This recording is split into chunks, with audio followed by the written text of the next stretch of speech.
Hello class, welcome back. I am Kalpana Kushwaha, your English teacher. Today we are going to study one chapter of your book Beehive. The name of your chapter is The Beggar. आपके chapter का नाम है The Beggar जो हम आज start करने जा रहे हैं. ठीक है. बेगर का मतलब आप समझते हैं. बेगर मतलब भिखारी, एक ऐसा पर्सन जो अपनी लाइफ दूसरों से चीजें मांग कर स्पेंड करता है. So here are the main characters of the lesson. इसके मेन कैरेक्टर्स देख लेते हैं. सबसे पहले Lushkoff is the main character of the story. Lushkoff जो है ये स्टोरी के मेन कैरेक्टर हैं.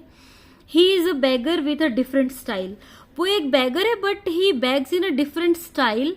ही does not have integrity of character. मतलब उसका जो कैरेक्टर है वो एक जैसा नहीं रहता है हमेशा.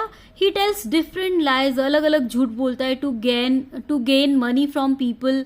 लोगों से पैसे मांगने के लिए अलग अलग झूठ बोलता है. He is an alcoholic and his clothes are dirty and untidy. कपड़े बहुत गंदे हैं, बिल्कुल साफ सुथरा नहीं है. वो एल्कोहलिक है, ड्रिंक करता है. Due to the alcohol his physical and mental health is also poor.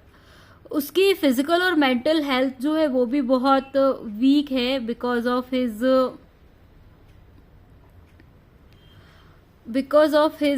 Alcohol. Alcohol शराब पीने की वजह से उसकी मेंटल और फिजिकल कंडीशन भी बहुत ज्यादा बुरी है. ठीक है. But he also possess some positive sides. उसके पॉजिटिव साइड भी बहुत सारे हैं, जैसे his willingness to accept his mistake and change, bear patiently, the scolding of Olga and firmness to stop drinking. देखिए कौन कौन सी चीजें उसमें अच्छी बताई है कि वो अपनी मिस्टेक को एक्सेप्ट कर लेता है और चेंज करने की कोशिश करता है अपने आप को. Bear patiently the scolding of Olga. Olga एक और मेन कैरेक्टर है इस चैप्टर का, आगे देखेंगे वो कौन है. तो ओल्गा उसे डांटती है तो उस चीज को वो पेशेंसली, शांति से सुनता है. और फर्मनेस टू स्टॉप ड्रिंकिंग. एक बार वो डिसाइड कर लेता है कि उसको ड्रिंक नहीं करना है तो वो उस चीज को फॉलो करता है. So these are the characters of Lushkoff. He is the main character of this story. Then Olga. Olga is the lady servant of Sergei. Sergei is also one of the main character. तो Olga जो है वो Sergei की lady servant है. She appears to be cold at heart but her kindness is revealed in the way she help Lushkoff. अब देखा जाए तो वो बहुत कोल्ड हार्ट थी. मतलब उसको किसी की तकलीफ से कोई फर्क नहीं पड़ता था, ऐसा दिखता था. बट उसकी जो काइंडनेस है वो दिखाई देती है जब वो लश्काफ की मदद करती है. So though she scolds Lushkoff, she has pity on him and help him. वो डांटती है लश्काफ को लेकिन उस पर दया भी करती है. Although she is not physically strong, she is mentally strong. वो physically strong नहीं है लेकिन वो mentally strong है. Which makes her chop the wood for लश्काफ. और उसकी वजह से वो लश्काफ की हेल्प करती है to chop the wood, लकड़ियां काटने में. She is humble and does not brag about it. वो humble है, मतलब बहुत विनम्र है, पर इस चीज के बारे में वो बहुत ज्यादा बातें नहीं करती है. The truth is revealed by only Lushkoff later. केवल लश्काफ उस ट्रूथ को रिवील करता है कि वो लेडी कैसी है. सर्जी. सर्जी जो है वो भी एक मेन कैरेक्टर है इस लेसन के. Sergei is a famous and prosperous advocate. ये बहुत प्रॉस्परस एडवोकेट है. He is a man of high principle. वो बहुत ऊंचे सिद्धांतों वाला व्यक्ति है.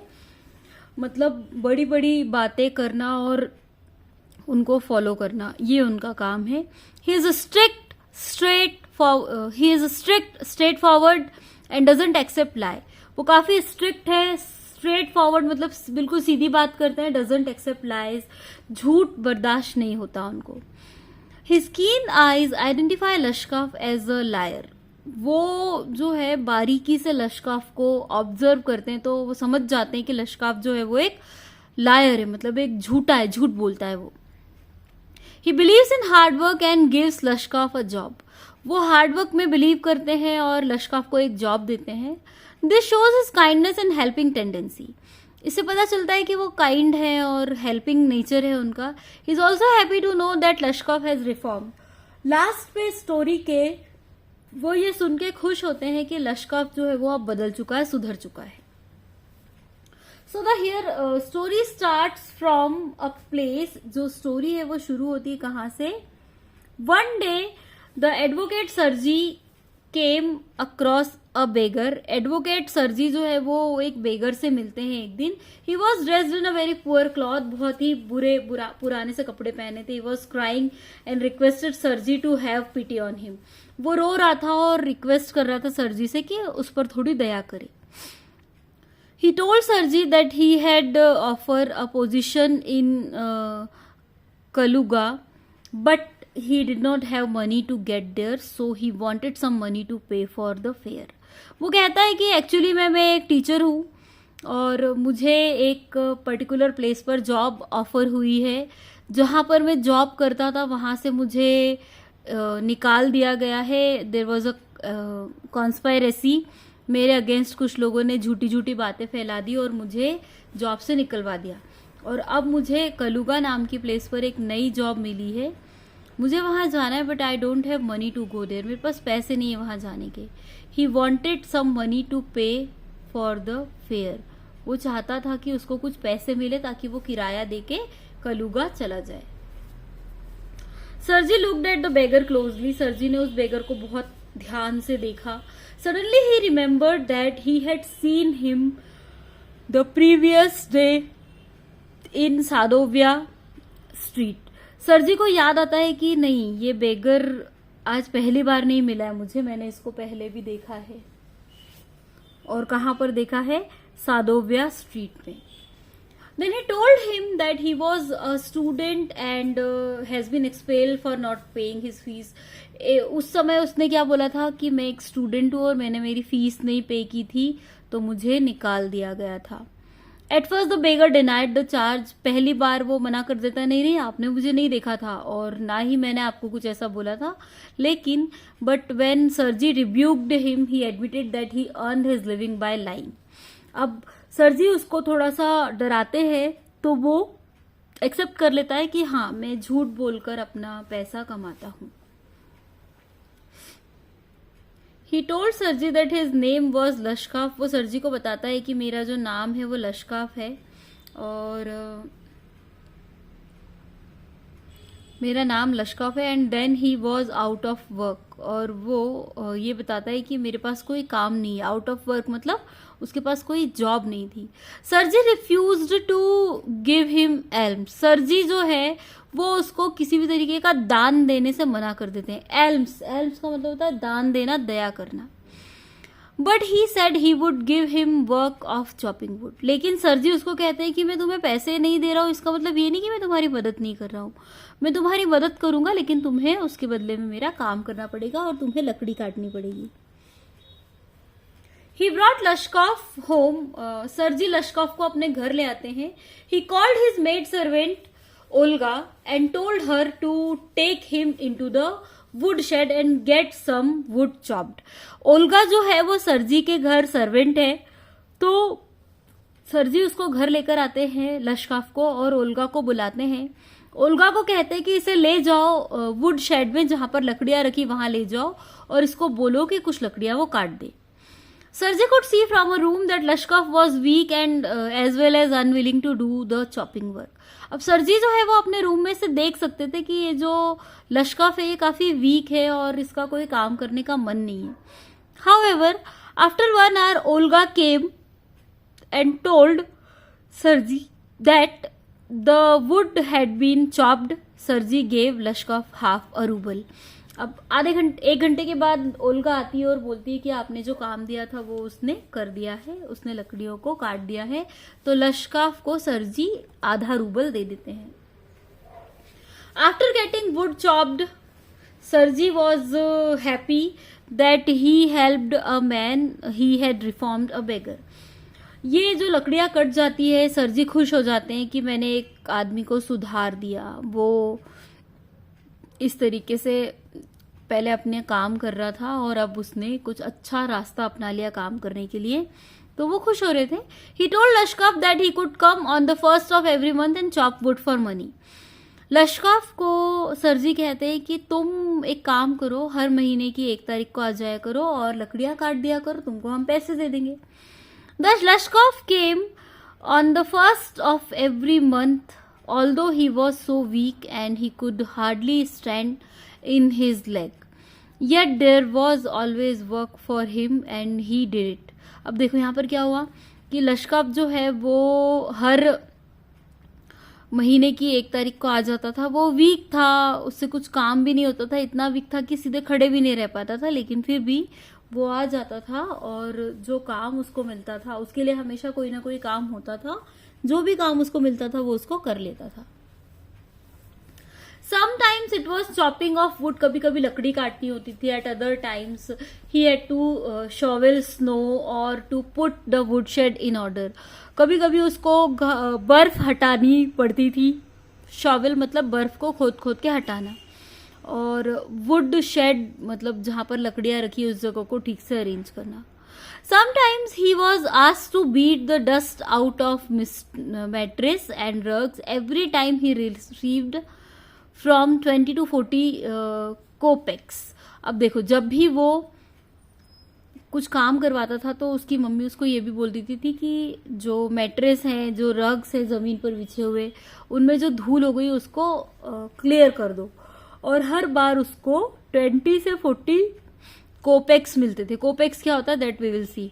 One day Sergei moved to another house. Sergei जो है वो दूसरे घर पे चले जाते हैं.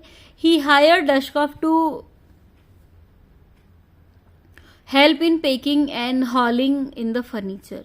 This time he was silent and sober. After the work was done Sergei offered to find better work for him. अब देखो क्या होता है कि वो उसको रूम्स की गद्दे वगैरह की सफाई करने के लिए बोलते हैं, है ना. उसके बाद उसको कुछ इनाम भी दे देते हैं उसके बदले में. तो एक दिन ऐसा हुआ कि सरजी जो है वो दूसरे घर में जा रहे थे, तो उन्होंने क्या किया, हायर किया, लश्कॉफ को बुलाया कि वो उनकी पैकिंग में हेल्प कर देगा और फर्नीचर को यहाँ से वहाँ मूव करने में उनकी हेल्प कर देगा. इस बार जब बेगर आया तो वो बहुत साइलेंट था और सोबर था. After the work was done Sergei offered him to better work for him, find better work for him. जब काम हो जाता है तो सरजी उसको बोलते हैं कि तुम अपने लिए एक अच्छा सा काम ढूंढ लो. He wrote a letter to one of his friend. और सरजी जो है अपने एक फ्रेंड को लेटर लिखते हैं. He gave this letter to Lushkoff and told him that he would find the job of copying the writing matter. जो letter वो लिखता है और कहता है तुम जाके मेरे फ्रेंड को दे देना, तुमको वहां पे लेटर या मैटर को कॉपी करने की जॉब मिल जाएगी. इन दिस वे सरजी हेल्प्ड लश्कॉफ. इस तरीके से सरजी ने लश्कॉफ की हेल्प की. He was pleased eight having put a man on the right path. वो खुश हो रहे थे कि उन्होंने एक आदमी को सुधार दिया. आफ्टर दैट सरजी डिड नॉट कम अक्रॉस. उसके बाद सरजी जो थे वो लश्कॉफ को कभी नहीं मिले फॉर 2 years, 2 साल तक. Then one day he came across Lushkoff standing at the ticket window of a theatre. Theatre की टिकट विंडो पर खड़े हुए थे वो, paying for a seat. Seat के लिए पे कर रहे थे. He was paying a coat collar of curly fur and seal skin cap. क्या क्या पहने थे वो, ठंड बहुत ज्यादा थी तो वो एक कैप पहने हुए थे और स्वेटर पहना हुआ था और कैप भी पहने हुई थी. ठीक है, तो इस तरीके से उनका ड्रेसअप बताया है. फिर क्या होता है, Sergei recognised him. Lushkoff told him that now he was a notary and was paid 35 roubles a month. Sergei was pleased to hear this. Sergei उसको पहचान जाते कि ये तो लश्कॉफ है. लश्कॉफ बताता है कि मैं अब एक नोटरी हूँ. नोटरी एक पोस्ट की जानकारी, एक नाम है, और मुझे 35 रूबल्स हर महीने मिलते हैं. और सरजी जो है वो बहुत खुश होते हैं इस चीज को. He congratulated Lushkoff for standing in on feet in life. Sergei उसको कॉन्ग्रेचुलेट करते हैं कि चलो कम से कम तुम अपने पैरों पर तो खड़े हुए. At this Lushkoff disclose something to him. इस पॉइंट पर लश्कॉफ उसको कुछ बताते हैं. He said that it was not because of him but his maid servant, because at he had reformed himself. वो बताते हैं कि नहीं, मैं आपकी हेल्प से नहीं चेंज हुआ हूँ. अगर मैं किसी की हेल्प से चेंज हुआ हूँ तो वो है आपकी मेड सर्वेंट ओल्गा. जो ओल्गा है उसने बिल्कुल मतलब सेल्फलेस तरीके से मेरी हेल्प की थी. When he used to come to his house to chop wood, he could not do so because he was weak and inexperienced. वो बताता है कि जब मैं आपके घर लकड़ी काटने आता था तो मैं नहीं काट पाता था क्योंकि मैं बहुत कमज़ोर था और मेरे पास कोई एक्सपीरियंस भी नहीं था. Then Olga would take pity on him. Olga को दया आ जाती थी और वो दया करके chop the wood for him, मेरे लिए भी लकड़ी काट देती थी. He told सरजी that he never chopped a single stick. वो सरजी को बोल देती है कि he never chopped a single stick. वो सरजी को बोलती है कि ये जो है ये एक भी जरा सी भी लकड़ी नहीं काटेगा.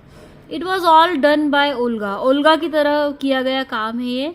Her kindness and transformation, her kindness transformed him. उसकी जो काइंडनेस है उससे पूरी तरीके से सरजी जो है वो इस तरीके की काइंडनेस नहीं दिखा पाए. हालांकि वो हेल्प कर रहे थे पर ऐसी काइंडनेस नहीं दिखा पाए. लेकिन ओल्गा की जो काइंडनेस है उससे हमारा जो लश्कफ है वो पूरी तरीके से चेंज हो गया. He stop drinking and started earning his living by work and this way Olga's kindness had changed his life. और क्या होता है कि वो पीना छोड़ देता है और पैसे कमाने लगता है. इस तरीके से ओल्गा की काइंडनेस की वजह से एक जो पर्सन है उसकी लाइफ पूरी तरीके से चेंज हो जाती है. Thank you. This was the lesson. I hope you have understood this. समझ में आ गया होगा आपको. You have to watch the video 2-3 times. आप प्रॉपरली इस वीडियो को देख लेंगे तो आप लोगों के लिए बहुत आसानी होगी. After this video I will send you the question answers of this chapter. You have to write them in your fair copy. This chapter is included in your exams. Okay, so watch the video and take care everyone. Bye.